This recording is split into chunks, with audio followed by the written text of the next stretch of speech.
할렐루야, 주님의 이름으로 문안드립니다. 우리 다 같이 사도신경으로 신앙 고백하심으로 10월 7일 금요일 새벽 예배를 시작하겠습니다.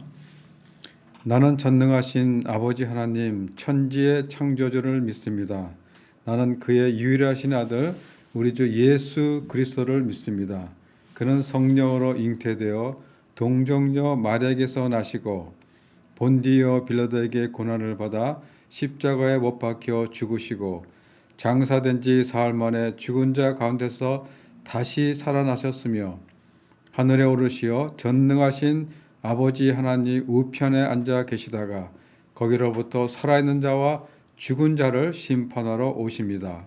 나는 성령을 믿으며 거룩한 공개와 성도의 교제와 죄를 용서받는 것과 몸의 부활과 영생을 믿습니다. 아멘.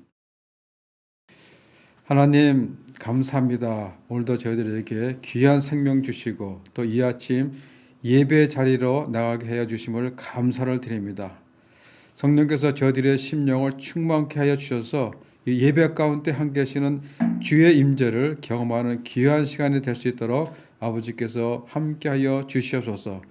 저희들 오늘 하루도 살아갈 때 공급해 주시는 주님의 사랑과 은혜 가운데 살게 하시고 우리가 어디서 무엇을 하든지 하나님의 자녀로서 구별된 삶을 살게 하여 주시고 부르신 소명 잘 감당하며 각자의 처한 현장에서 그리스도 예수의 향기를 드러내는 전도의 현장이 될 수 있도록 아버지께서 인도하여 주시옵소서. 섬기시는 우리 성도님들 가정 축복합니다. 하나님의 신령한 은혜 가운데 함께해 주시고 늘 기쁨과 평안이 넘치는 각 가정들이 될 수 있도록 아버지께서 인도하여 주시옵소서. 이 시간 피로 쓰신 하나님의 말씀을 받습니다. 우리 주신 말씀 함께 나누며 묵상할 때 은혜가 넘치는 귀한 시간이 될 수 있도록 아버지께서 인도하여 주시옵소서. 감사드리며 예수님 이름으로 기도드리옵나이다. 아멘. 오늘 우리가 함께 나누실 하나님의 말씀은 마태복음 15장 1절부터 11절까지 말씀입니다. 찾으셨으면 제가 봉독해 드리겠습니다.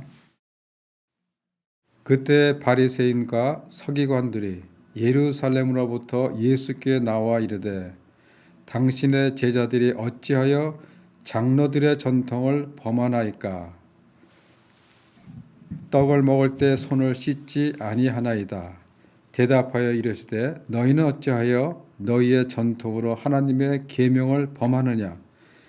하나님이 이르셨으되 내 부모를 공경하라 하시고 또 아버지나 어머니를 비방하는 자는 반드시 죽임을 당하리라 하셨거늘 너희는 이르되 누구든지 아버지에게나 어머니에게 말하기를 내가 드려 유익하게 할 것이 하나님께 드림이 되었다고 하기만 하면 그 부모를 공경할 것이 없다 하여 너희의 전통으로 하나님의 말씀을 피하는도다.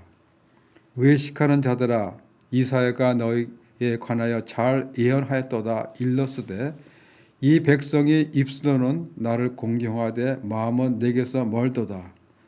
사람의 계명으로 교훈을 삼아 가르치니 나를 헛되이 경배하는도다 하였느니라 하시고 무리를 불러 이르시되 듣고 깨달으라. 입으로 들어가는 것이 사람을 더럽게 하는 것이 아니라 입에서 나오는 그것이 사람을 더럽게 하는 것이니라. 아멘. 주신 말씀 다시 한번 천천히 읽으시면서 개인적으로 묵상하는 시간을 갖도록 하겠습니다.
표리부동이라는 말이 있습니다.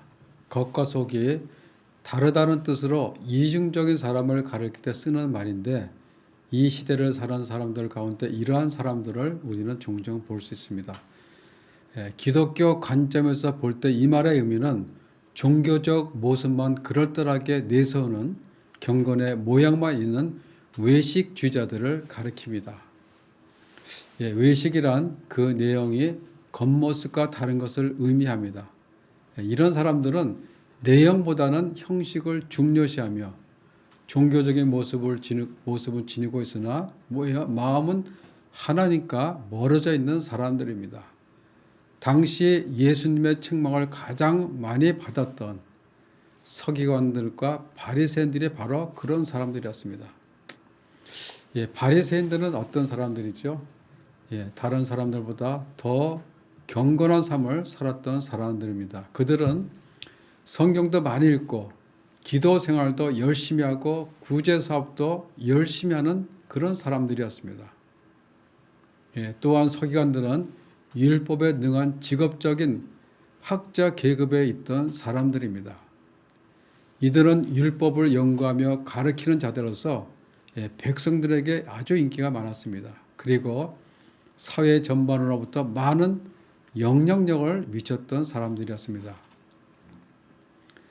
그런데 이들은 왜 예수님으로부터 책망 듣는 사람들이 되었을까?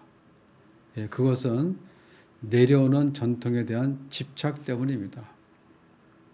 그것이 그들의 생활 방식을 전통 중심의 삶으로 만든 것입니다. 물론 전통 그 자체가 나쁘다는 것은 아닙니다. 그러나 전통만 붙들다 잘못하면 과거에 집착하고 오늘의 삶의 내용을 잃어버릴 수 있게 될 수 있는 그런 커다란 위험성을 가지고 있기 때문입니다. 어떤 형식이나 전통이 계속적으로 반복되다 보면 그 형식이나 전통을 통해 고정된 규범이 생기고 또 규례가 생기게 되고 나중에는 그것이 움직일 수 없는 불변의 진리처럼 여겨진다는 것입니다. 어느 공동체나 전통이 있습니다. 전통이 주는 좋은 점도 있지만은 전통 때문에 발전하지 못하는 경우도 있습니다. 그리고 전통으로 인하여 분란을 일으킬 소지도 있습니다. 우리의 신앙생활도 마찬가지입니다. 과거에 이렇게 해왔다는 것보다 지금 어떤 삶을 사느냐가 중요한 것입니다. 우리가 신앙의 내용과 본질에 다가서기 위해서는 때로는 전통과 관습을 버릴 줄 알아야 하고 넘어설 줄도 알아야 합니다. 전통을 넘어서려는 그런 결단력이 필요한 거죠. 우리가 성경을 보면 예수님은 공생의 기간 동안에 어떤 사람들을 가장 많이 만나셨습니까? 병자들입니다. 마음의 상처를 받고 고통 중에 있는 사람들, 그리고 배고프고 소외된 사람들입니다. 예수님은 이런 사람들을 만나서 치료해 주시고 불쌍히 여겨주시고 또 긍휼히 여겨주셨습니다.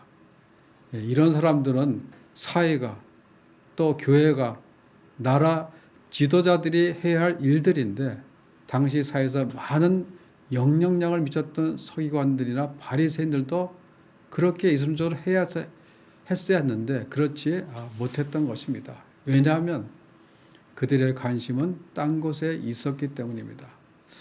그들의 관심은 병들고 배고픈 사람이 아니었습니다. 그들의 관심은 마음의 상처를 받고 아픔에 있었던 그런 사람들도 아니었습니다. 그들은 죽어가고 있는 영혼들을 돌보아야 함에도 불구하고 그들의 관심은 문자의 얼매인 장로들의 유전이었습니다. 전통을 지키는 문제가 그들에게는 생명처럼 중요했던 것입니다. 오늘 본문에 보면 바리새인들과 서기관들이 예수님께 찾아서 시비를 건 것입니다. 2절에 보면 그때 바리새인들과 서기관들이 예루살렘으로부터 예수께 나와 이르되 당신의 제자들이 어찌하여 장로들의 전통을 범하나이까? 떡을 먹을 때 손을 씻지 아니하나이다 라고 합니다.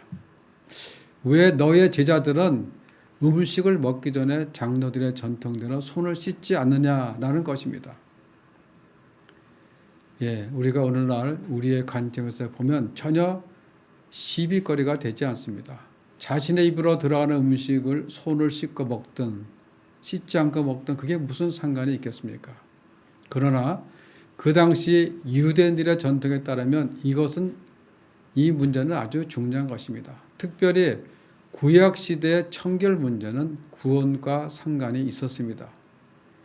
그래서 그들의 음식에는 먹을 것이 있었고 먹지 못할 것이 있었습니다.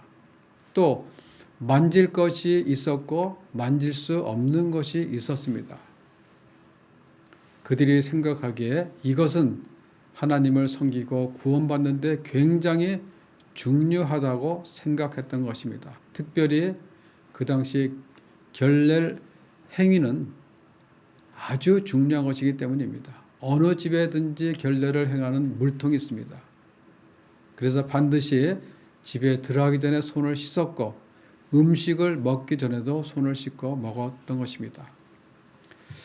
어떤 랍비가 감옥에 투옥됐는데 감옥에서는 그 생명을 유지할 만큼의 소량의 물과 음식을 배급해 주었습니다. 그런데 이 랍비는 이 귀중한 물을 자신이 먹는데 먼저 쓰지 않고 그 장로의 전통을 지키기 위해서 먼저 손을 씻는 데 썼다고 합니다.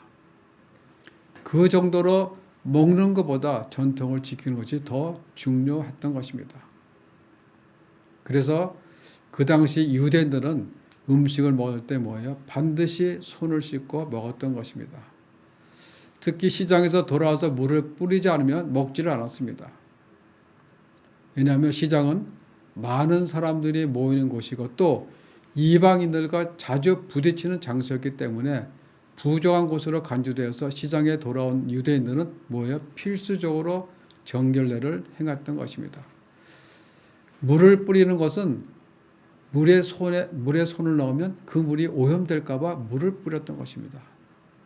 그런데 이러한 것들이 계속 되어오면서 하나의 전통으로 자리를 잡게 되었던 것입니다. 본래 정결 규례의 그 온천은 제사장들이 성소에 들어갈 때 반드시 물두멍에서 손을 씻고 나갔습니다. 그것은 하나님 앞에 나갈 때 거룩하고 성결한 마음으로 나가야 한다는 그 상징으로 손을 씻었던 것입니다. 손을 씻는 것이 중요한 것이 아니라 손 씻음이 상징하고 있는 것이 중요하기 때문입니다. 그런데 이런 일들을 하다 보니까 거기에 따른 규례들이 생겨나왔던 것입니다. 이러한 규례집과 규례법을 모은 것이 미시나라는 구전법입니다. 그것은 율법을 더 잘 지키기 위해서 또 다른 규칙을 만든 것입니다. 그것이 바로 장로들의 전통이라는 것입니다. 그리고 주후 800년경에는 탈무드 형태로 만들어지게 되었는데 그것이 오늘날 유대계의 근간을 형성하고 있는 것입니다. 그만큼 유대인들은 장로의 전통을 중시해왔던 것입니다. 나중에는 규칙이 세분화되다 보니까 본질인 하나님의 말씀은 망각하게 되고 세부 규례들은 전통으로 여겨서 더 장로들의 전통을 중요하게 여기게 된 것입니다. 전통으로 그렇게 해왔기 때문에 이것에서 벗어나면 무슨 큰 죄를 짓는 것처럼 사람들이 두려워했던 것입니다. 손을 씻는 행위는 위생적이고 청결을 유지할 수가 있어 좋습니다. 하지만 문제는 손을 씻는 행위가 곧 그들을 정결하게 만든다라고 믿고 있기 때문에 손을 씻지 않는 자들은 죄인으로 취급했다는 데 있는 것입니다. 바리새인들과 서기관들은 하나님의 율법의 본질을 따르기보다는 자기들이 만든 규례로 남들을 정죄하려 했던 것입니다. 이러한 전통에 사로잡혀 있는 바리새인들과 서기관들을 향해 예수님께서 이렇게 질책하십니다. 3절에 보면 너희는 어찌하여 너희의 전통으로 하나님의 계명을 범하느냐. 즉 사람이 정한 어떠한 법으로도 하나님의 말씀을 어겨서는 안 된다는 것입니다. 무엇보다도 하나님의 말씀이 최우선이 되어야 한다는 것입니다. 음식을 먹기 전에 손을 씻어야 한다는 규정은 사람이 정한 것이지 하나님이 명령하신 것이 아니라는 것입니다. 장로들의 율법 해석이 우선이 아니라 하나님의 율법 자체가 우선이 되어야 한다는 것입니다. 우리는 사람의 율법 해석은 하나님의 뜻과 다를 수도 있다는 사실을 알아야 합니다. 아무리 위대한 신학자의 학설이나 주장도, 아무리 유명한 목사님의 설교도 하나님 말씀보다 우선되는 권위를 가질 수 없다는 것입니다. 하나님의 말씀 그 자체가 최고의 설교며 최고의 권위를 가지고 있다는 것입니다. 하나님의 말씀은 하나님으로부터 나온 것이지만은 우리 인간의 유전과 전통은 인간 제도의 산물이고 역사의 산물인 것에 불과합니다. 뿐만 아니라 전통은 하나님의 말씀마저도 폐기할 수 있다는 것입니다. 폐기라는 말은 하나님의 권위를 빼앗는다라는 뜻이 있습니다. 그 대표적인 예가 예수님 당시에 있던 고르반 제도입니다. 고르반이란 하나님께 감사함으로 바치는 예물을 가리킵니다. 이 고르반은 좋은 신앙적 동기에서 비롯된 종교적 관습이었으나 이 문제는 뭐냐면 이 제도를 악용했기 때문입니다.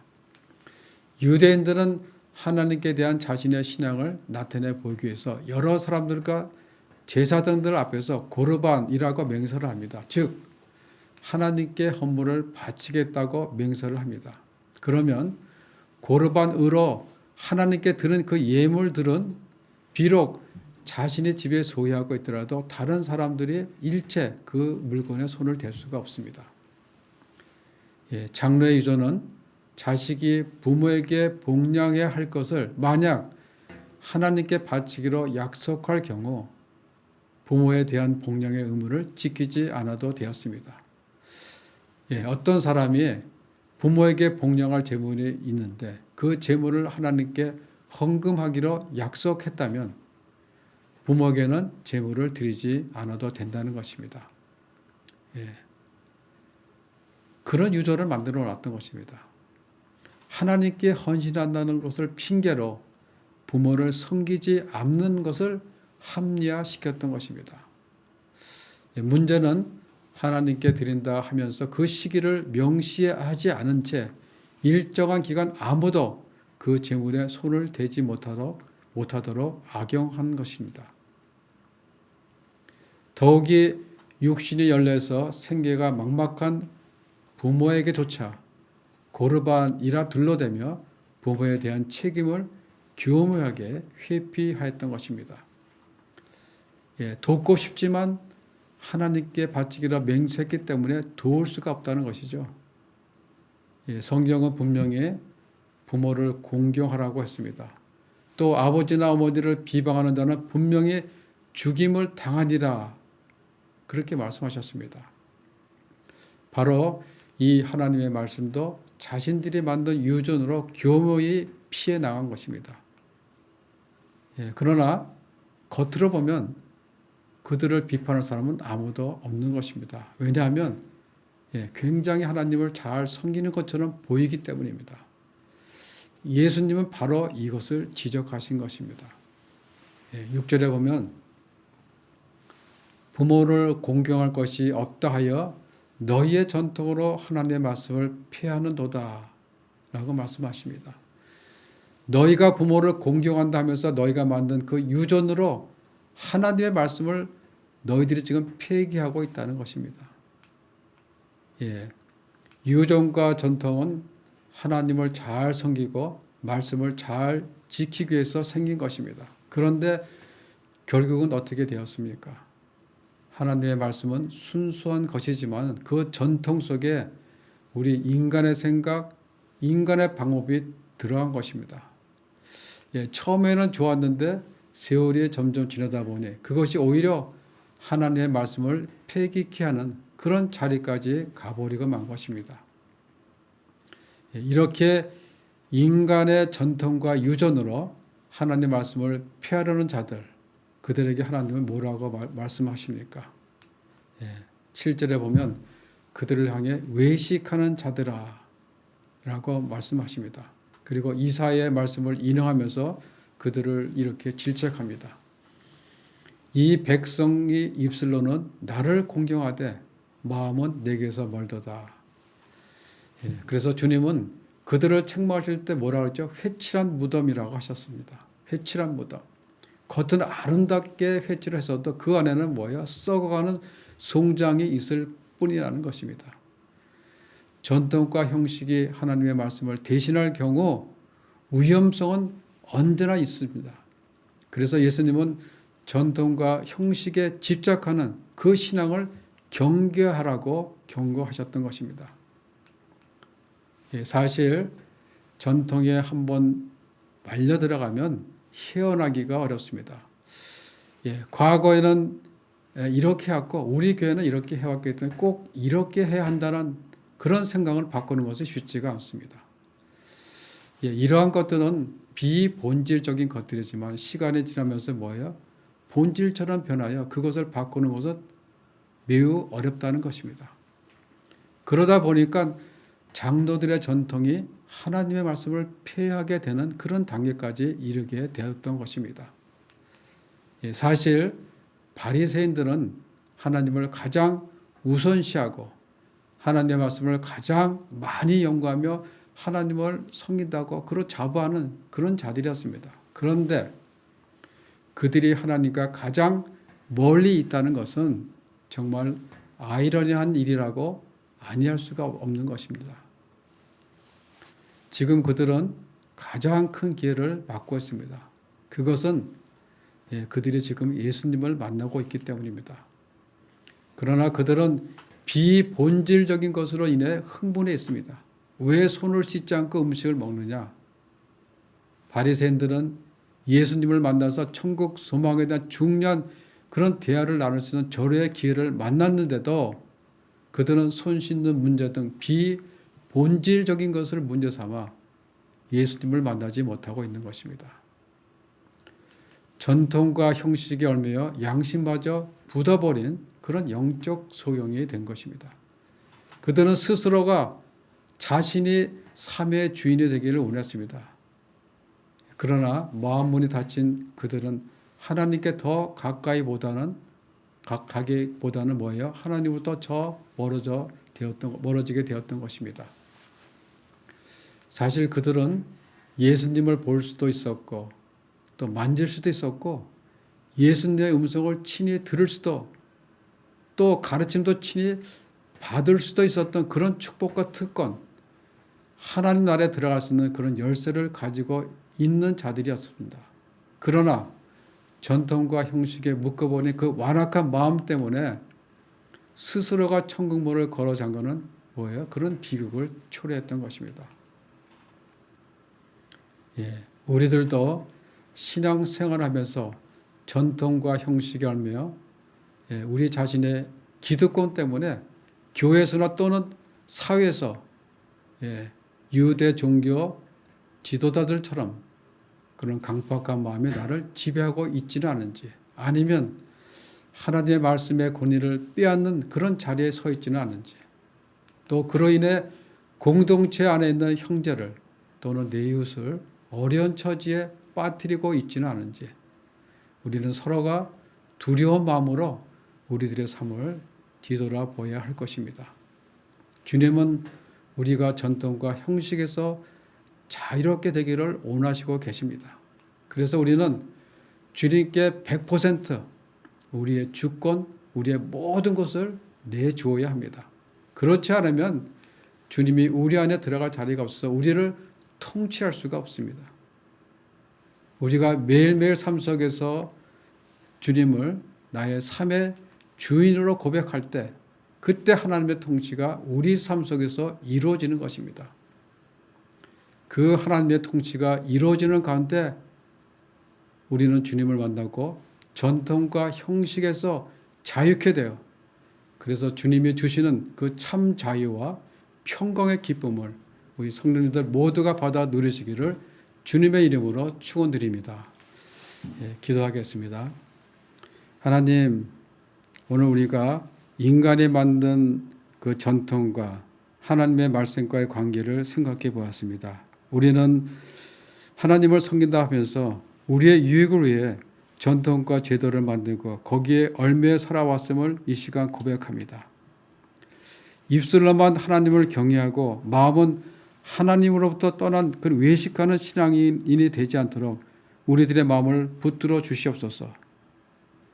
주님이 우리의 삶의 주님을 고백하며 하나님의 통치가 우리 가운데, 우리 삶 가운데 이루어지게 하여 주시옵소서. 감사를 드리며 예수님 이름으로 기도드리옵나이다. 아멘.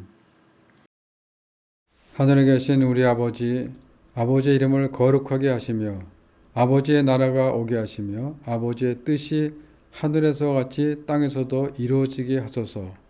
오늘 우리에게 일용할 양식을 주시고 우리가 우리에게 잘못한 사람을 용서하여 준 것 같이 우리 죄를 용서하여 주시고 우리를 시험에 빠지지 않게 하시고 악에서 구하소서. 나라와 권능과 영광이 영원히 아버지의 것입니다. 아멘.